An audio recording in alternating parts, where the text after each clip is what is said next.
Livan said it's an unusual initiative to in response to an unusual circumstance, and I think that's probably a perfect way to look at it.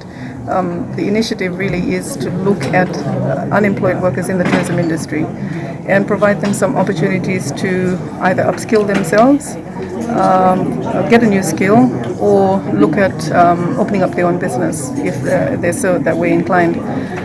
It uses very little time, only a couple of hours each day.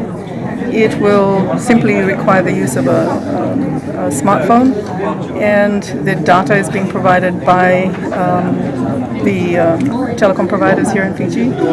And the whole point would be to use up time that is otherwise people are just sitting around waiting. So instead of waiting, upskill your current skill sets, find some opportunities for what you want to do later on. If you cannot get a job, if you can get a job, you'll probably be doing it a lot better if you've upskilled whatever you've got right now.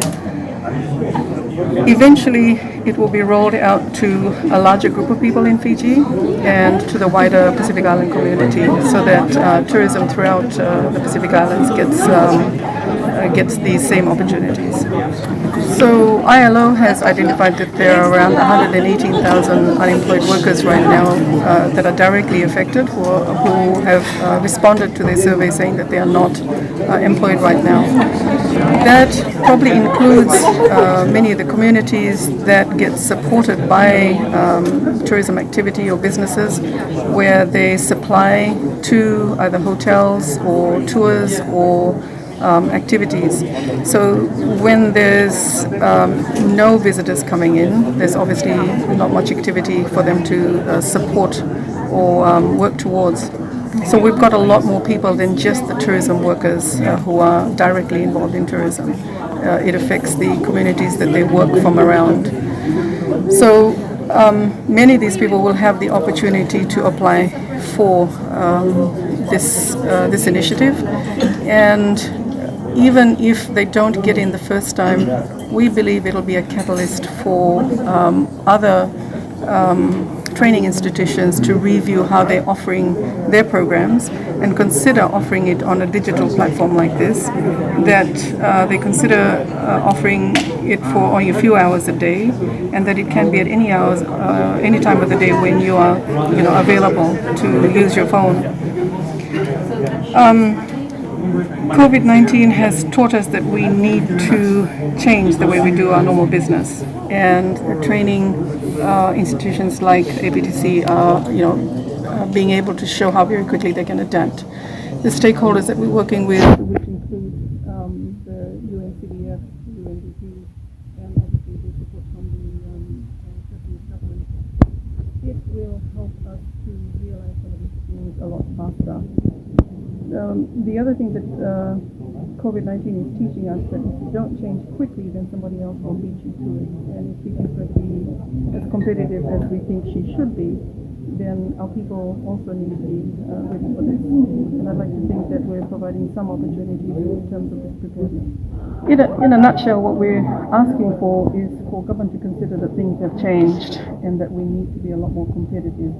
I just mentioned that the whole world will be out there putting their own tourism packages together. What can Fiji do that's different, that will stand out from the crowd, that doesn't have to cost us as much? And so we all have to look at how we do business, change the way we do it so that we respond to what it is that the target markets are asking us for. It may be that we lose certain markets that don't come back immediately because of what COVID has done in their own countries. So we should be looking at opportunities where other target markets reach out for us.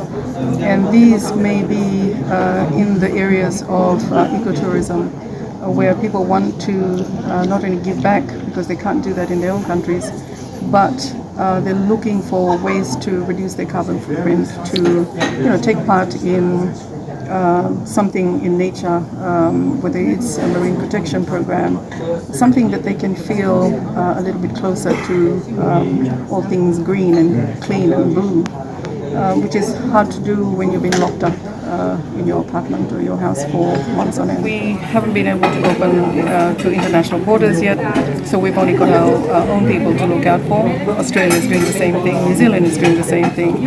So everybody has to look internally at what you can do from within your own markets.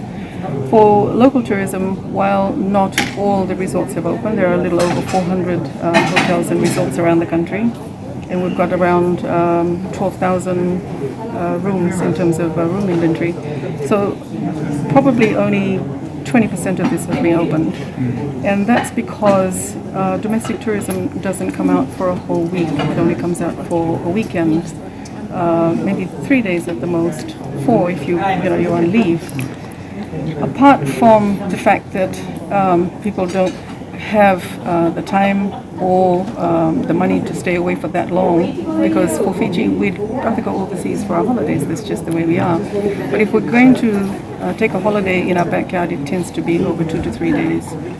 So the response has been great, there's no doubt about that, and it's allowed the hotels that have opted to open small sections to test out their new way of doing business. They've had to rearrange, things like buffet areas, how you're going to check in people.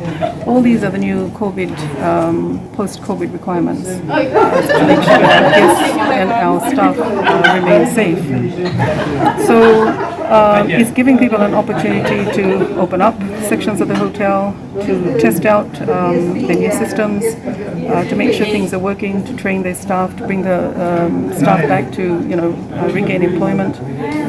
It's an opportunity more than anything else. It's not that people are making hardly any money from it, but it's trying to meet the demand. It's trying to be proactive, and it's just making sure that we've got a little bit more employment opportunities out there. Thank you so much. I truly appreciate your time.